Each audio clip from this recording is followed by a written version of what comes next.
it out, you write something else down, you know, and you can take it and go. And I don't feel like I'm a slave. I'm a slave to the word, not necessarily a slave to the tool. Mm-hmm. So, okay, do we have questions for You may have said, but do you wake up multiple times in the night and do different? It depends. Sometimes I don't know what makes me see these things more than other nights, but some nights I wake up very frequently and I'll make a few sketches, and some nights I won't wake up at all. It just depends. It's not something you ate at No, night? I can't figure it out. It's just my brain. Have you gone to like a doctor or a psychologist? I'm actually, one of my doctors said that they do those sleep clinics, like at UT Southwestern, where you sleep there for a couple of nights and they hook you up to all those machines. And I'm kind of curious to do it, but then I'm also kind of don't want them to fix it. Like they might be like, we can fix this, and and I don't want them to do that. So I'm kind of afraid to know, but I'm kind of curious. So I might give in someday and do it if it's free. Not until after you've succeeded with your art.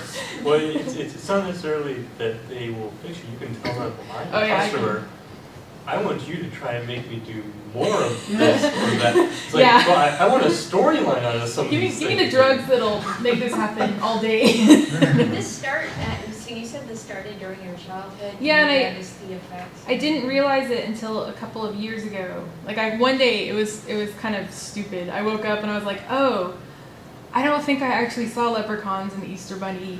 I think that was this hallucination thing. But I mean, up until I was 25, apparently I thought it was real. But. Have you noticed though that, and they say that some of the worst nightmares happen during your childhood because of your misinterpretation, and also, I mean, I swear when I was little that there was a 5-foot wide spider on the wall of somebody's house. I just remember it. They said this is very common in childhood, and so it may have been that you saw it. No. But yeah, this is awesome. What has the reaction been to this work so far, making something so personal?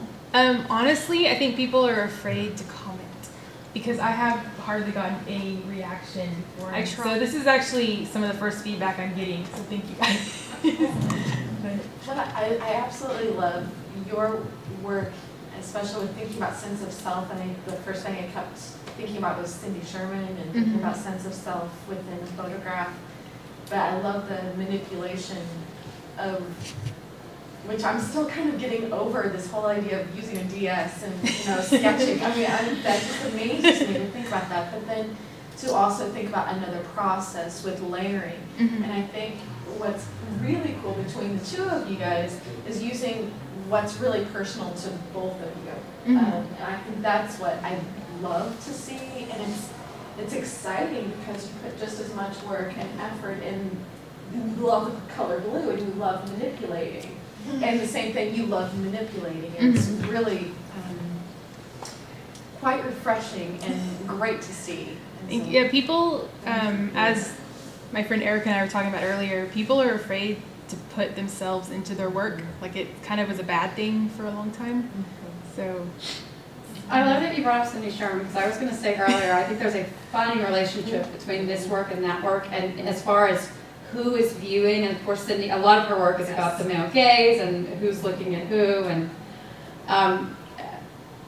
there's definitely the grainy effect, the aesthetic effect goes to it, but also there's something about the female body, and we have the gaze from literally you photographing, but then we've got these little leprechauns looking back at us that yeah.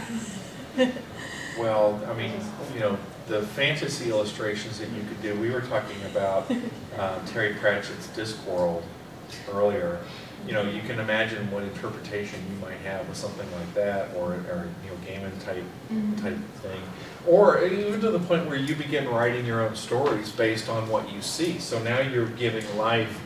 You can do the video side. You can put some sound behind it. You can animate and move these things, or perhaps you're using a flash. Or we saw in one of our earlier exhibits someone using flash and words and adding motion and changing the nature of what they were doing with that form of digital art, but creating stories around these little characters whether they're good or they look okay, but The Liverpools are the good. guy on the left is a little. Oh, they go like Warwick This Davis. is also me trying to remember how to paint again. Are they scary to you? Some of them are. These really weren't. Well, show us some of the one this. Yeah, 'cause they look like fun to me. Let's see. There was this woman. Oh, how's this gonna open? And do you ever wake up in She either was cold, scary. cold sweats or screaming?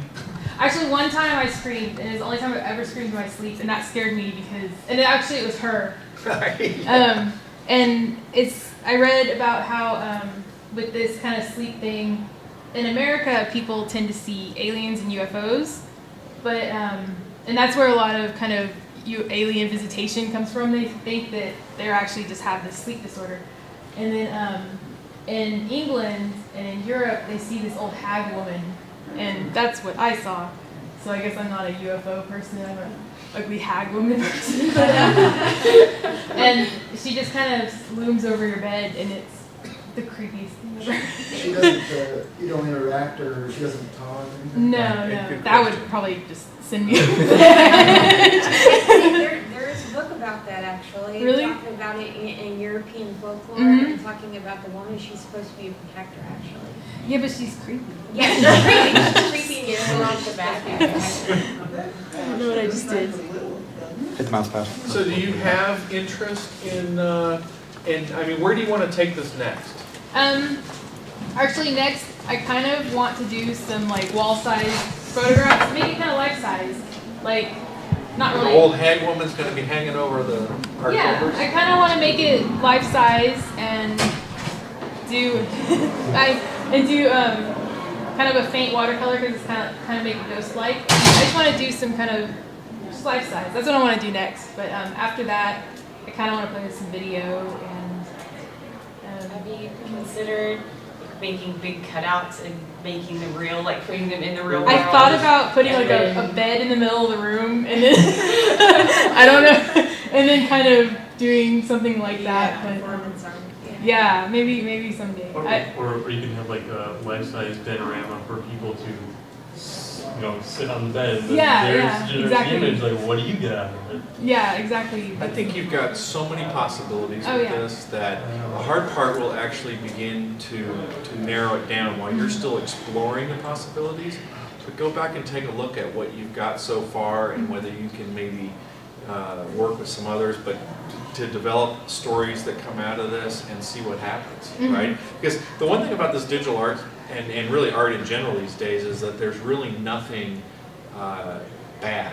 Oh, yeah. I mean, there is, but there isn't, I mean, some of the things that you look at in the stores or wherever and you go, God, that's really awful, but somebody really likes it, and there's greeting cards like that, there's books that are like that. I mean, these little scribbles, I mean, you do a couple of little scribbles in class, and you look at it and it's unique and it's got a nice style and it works.